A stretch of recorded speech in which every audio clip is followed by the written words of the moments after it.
वीणाधरे विपुलमङ्गलदानशीले भक्तार्तिनाशिनि विरञ्चि हरीश वन्दे। कृते प्रदेशेऽखिलमनोरथदे महार्हे विद्याप्रदायिनि सरस्वती नौमि नित्यम्। प्यारे छात्र छात्राओं, मैं दामोदर प्रसाद शर्मा, व्याख्याता, राजकीय शास्त्री संस्कृत महाविद्यालय सालासर, शास्त्री प्रथम वर्ष के साहित्य शास्त्र के प्रथम पत्र मम्मट द्वारा रचित साहित्य दर्पण के चतुर्थ परिच्छेद के जो प्रश्न है ध्वनि और गुणीभूत व्यंग्य। तो आज हम ध्वनि जो काव्य है उसका विवेचन करने जा रहे हैं। सर्वप्रथम प्रश्न है, ध्वनि सामान्य लक्षणम विलिख्य तद भेदा सुदाहरणम प्रतिपादनीय। इसी प्रश्न का दूसरा प्रश्न बनता है, अर्थ शक्तुद्भव ध्वनि कति भेदा तेसाम नामानि लिखत। अगला प्रश्न इसका होता है, अविवक्षित वाच्य ध्वनि भेदो सुदाहरणौ निरूप्यताम्। अगला प्रश्न फिर बनता है, अविवक्षित वाच्य ध्वनि भेदा सुदाहरणम वर्णत। और एक प्रश्न और बनता है, अर्थ शक्तुद्भव से ध्वनि भेदान विवेचित। और अंतिम जो प्रश्न बनता है, ध्वनि प्रथमे अष्टादश भेदा के स्फुटीकृतः। अर्थांतर संक्रमित वाच्य ध्वनि लक्षणोदाहरणम विवेचित। तो अनेक प्रकार से इस प्रश्न में से प्रश्न परीक्षक बनाता है। तो हम इस पूरे प्रश्न को आपके सामने प्रस्तुत करते हैं। आचार्य विश्वनाथ काव्यस्य भेदद्वयम् प्रतिपादितम्। ध्वनि काव्यम, ध्वनि गुण, ध्वनि भूत व्यंग्य काव्यम, ध्वनि गुणीभूत काव्यम। यानी पहला ध्वनि काव्य, दूसरा गुणीभूत व्यंग्य काव्य। ध्वनि पदम अनेकार्थ वाचको अस्ति। ध्वनि पद के अनेक अर्थ होते हैं। ध्वन्यते इति ध्वनि। उक्तम च काव्यम ध्वनि गुणीभूत व्यंग्यम चेति द्विधा मतम्। अब सर्वप्रथम ध्वनि लक्षणम। वाच्यातिशयनी व्यंगे ध्वनिस्तत्काव्यमोत्तमम्। अर्थात यत्र काव्ये वाच्यार्थ अपेक्षया व्यंग्यार्थ अधिक चमत्कारजनक स्यात् तत्र ध्वनि काव्यम भवति। जहां पर काव्य में वाच्यार्थ की अपेक्षा व्यंग्यार्थ अधिक चमत्कारजनक होता है तो वहां ध्वनि काव्य होता है। उदाहरणम यथा कदली कदली करभ करभ करिराज कर करिराज कर भुवनत्रितयेऽपि विभारति तुला विदमुरु युगं न च मुरुदृश। अत्र द्वितीय कादल्यादि शब्दः पुनरुक्ति दोषभीत्यः सामान्य कादल्यादि मुख्यार्थे बाधितः जड्यादि गुण विशिष्ट कादल्यादेन रूपम अर्थम बोधयन्ति। अब ध्वनि भेदा। ध्वनि के कितने भेद होते हैं? भेदो ध्वनेरपि द्वाऊ दीरितो लक्षणाभिधामूलो अविवक्षितवाच्योऽन्यो विवक्षितान्य परवाचस। यस्य मूले अविधा वर्तते वाच्ये विवक्षितः स विवक्षित वाच्य ध्वनि भवति। अर्थात जिसके मूल में अविधा होती है वो विवक्षित होता है और उसका नाम है विवक्षित वाच्य ध्वनि। अर्थात ध्वनि द्विविधः, एक है लक्षणामूला, अपर अभिधा मूला। अब हम करेंगे अविकसित वाच्य ध्वनि भेदो। अविकसित वाच्य जो ध्वनि है उसके कितने भेद होते हैं? अर्थांतर संक्रमिते वाच्यत्यन्तं तिरस्कृते अविवक्षित वाच्योऽपि ध्वनिर्द्वैविध्यमृच्छति। अर्थात अविवक्षित वाच्य ध्वनि, अर्थांतर संक्रमित वाच्य और अत्यंत तिरस्कृत वाच्य ध्वनि चेति द्विविधः, दो भेद हो जाते हैं।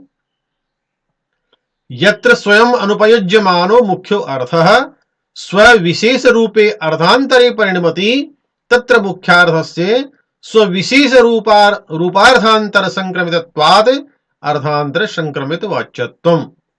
यथा उदाहरण इसका दिया है, पहले वाला ही है, जैसे कदली कदली करब करब, करिराज कर करिराज कर, भुवन त्रितये बिभारति तुला, मिदमूरु युगम न च मूरुदृश। अत्र यहां पर द्वितीय कादल्यादि, जो कदली का जो द्वितीय कदली है, दो बार कदली कदली है, करब करब है, करिराज कर करिराज कर है, तो जो द्वितीय कदली है वो शब्दा पुनरुक्ति दोष वित्या सामान्य कदल्यादि मुख्यार्थिवादिता जाड्यादि गुण विशिष्ट कादल्यादि रूपम अर्थम बोधयन्ति। अब दूसरी जो ध्वनि आती है वो आती है अत्यंत तिरस्कृत वाच्य ध्वनि। यत्र पुनः स्वार्थम सर्वथा परित्यज्यन् अर्थांतरे परिणमति तत्र मुख्यार्थस्य अत्यंत तिरस्कृतत्वात् अत्यंत तिरस्कृत वाच्यत्वम्।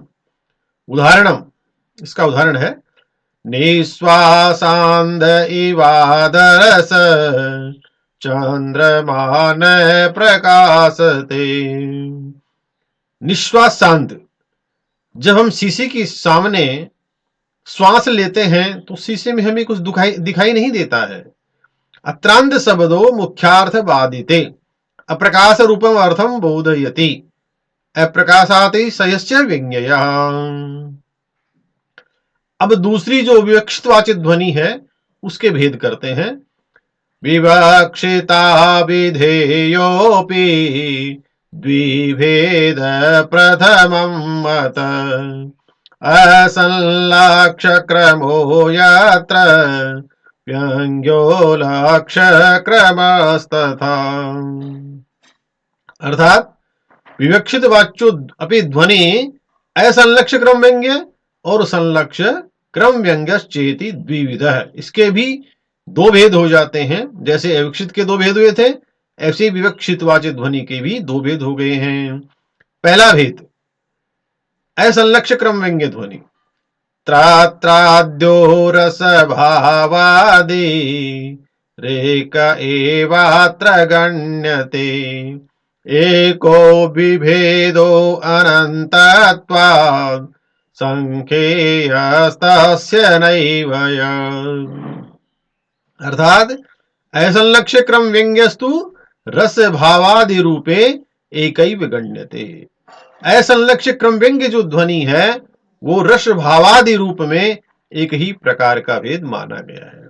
तस्या अनंतत्वात् संख्यातुम अशक्यत्वात्, यानी उसकी अनंत भेद होते हैं जिसकी कोई संख्या नहीं है, हम उसकी गणना नहीं कर सकते हैं कि व्यक्ति जब किसी से रस भाव इत्यादि से जो प्रेम करता है तो बहुत भेद हो जाते हैं। क्या क्या भेद होते हैं ये पता ही नहीं चलता है। यथा एकस्यैव श्रृंगारस्य एकोपि संभोग रूपो भेद है परस्पर आलिंगन अधरपानम चुम्बनादि भेदात् प्रत्येकम च विभावादि वैचित्र्यात् संख्यातुम अशक्य है। अर्थात श्रृंगार में बहुत सारे भेद होते हैं, आलिंगन अधरपान चुंबन इत्यादि कितने भेदों को गणना हम करेंगे तो ये संख्यातुम अशक्य है, इनकी संख्या गणना करना संभव नहीं है।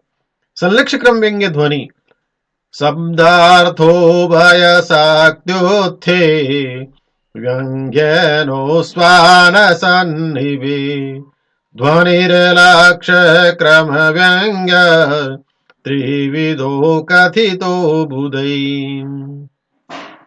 अर्थात संलक्ष्य क्रम व्यंग्यस्तु त्रिविधः। संलक्ष्य क्रम व्यंग्य ध्वनि के तीन भेद होते हैं। एक तो शब्द शक्त्युत्थ, अर्थ शक्त्युत्थ और उभय शक्त्युत्थ। शब्द शक्तु द्विविधो, शब्द शक्त्युद्भवो द्विविधः। अब शब्द शक्त्युद्भव ध्वनि के भी दो भेद हो जाते हैं। पहला वस्तु रूप, दूसरा अलंकार रूप। अब अर्थ शक्त्युद्भवो द्वादशो विधो। जहां पहली जो अर्थ शक्त्युद्भव ध्वनि है उसके भी 12 भेद हो जाते हैं। श्लोक में वर्णित है। वस्तु वालंकृतिर्वापि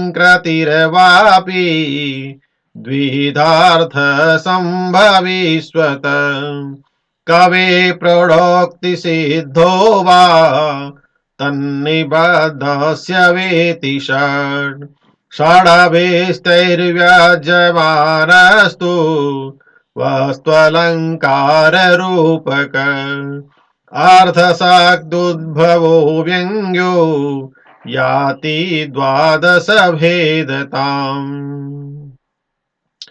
ये तो हो गए 12 भेद किसके? अर्थ शक्त्युद्भव ध्वनि के। अब इसका उदाहरण दिया है। दिशि मंदायते तेजो दक्षिणास्यां रवेरपि तस्यामेव रघो पांड्या प्रतापं न विषेहरे। अत्र स्वतः संभविना वस्तुनः रवि तेजसो रघु प्रतापो अधिकः इति व्यतिरेक अलंकारो व्यज्यते।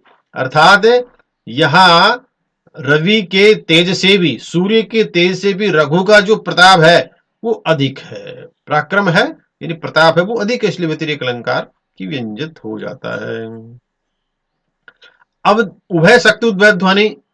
एक शब्दार्थ शक्त्युत्थे तदष्टादशदा ध्वनि वाक्ये शब्दार्थ शक्त्युत्थ तदन्ये पदवाक्ययो प्रबन्धोऽपि मतो धीरै रक्तशक्त्युद्भवो द्विधा पदांश वर्ण रचना प्रबन्धेष्वस्फुट क्रम तदैवमेक पंचाशत् भेदास्तस्य ध्वनिर्मता।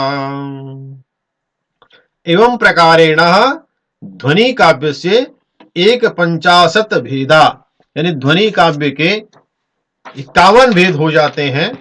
अब हम 51 भेदों की गणना भी करते हैं कि किस प्रकार से ध्वनि के भेद 51 होते हैं। तो सर्वप्रथम सबसे पहले ध्वनि के दो भेद होते हैं, अविवक्षित वाच्य ध्वनि और विवक्षितान्य परवाच्य ध्वनि। इसके बाद में विवक्षित जो वाच्य ध्वनि, अविवक्षित वाच्य जो ध्वनि है उसके भी दो भेद हो जाते हैं, अर्थांतर संक्रमित वाच्य ध्वनि और अत्यंत तिरस्कृत वाच्य ध्वनि। अब होते हैं विवक्षित परवाच्य ध्वनि के संलक्ष्य क्रम व्यंग्य ध्वनि और संलक्ष्य क्रम व्यंग्य ध्वनि।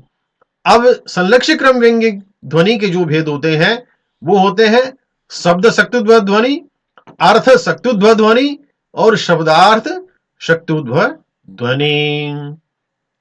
इसके बाद में फिर शब्द शक्त्युद्भव जो ध्वनि होती है उसके दो भेद होते हैं, शब्द शक्त्युद्भव वस्तु ध्वनि और शब्द शक्त्युद्भव अलंकार ध्वनि। और इसके बाद में जो आती है अर्थ शक्त्युद्भव ध्वनि उसके भी भेद होते हैं। तो देखिए कितने भेद होते हैं।